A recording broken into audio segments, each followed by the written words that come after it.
Баткендин Мадыген геопаркынын аймагына дүйнөнүн жана Кыргызстандын булуң бурчунан келген 100гө жакын туристке саякат уюштурулду. Бул тууралуу президенттин Баткен облусундагы өкүлчүлүгүнөн билдиришти.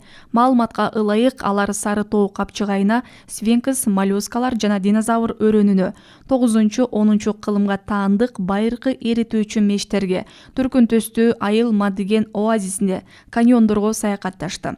Белгилей кетсек, 27-28 апрелде Баткен облусунда туризмди өнүктүрүү максатында туристтик айтби көргөзмөсү Айгүл Тоо, Баткен күрүчү, көчмөндөрдүн тамак ашы аттуу фестивалдар, кол өнөрчүлөрдүн кыргыз килеми эл аралык жарманкеси жана Мадыген геопаркынын өнүгүшүн илгерилетип, ЮНЕСКОнун глобалдык геопарктар тармагына кошуу боюнча биргелешкен аракеттер аттуу эл аралык туристтик форум өтүүдө.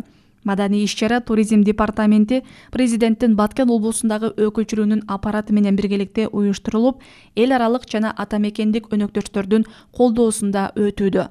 Белгилей кетсек, министрлер кабинетинин чечими менен уникалдуу эталондук жаратылыш мурастары бар аймактарды сактоо максатында жалпы аянты 8160 гектардан турган Мадыген жаратылыш эстелиги түзүлдү.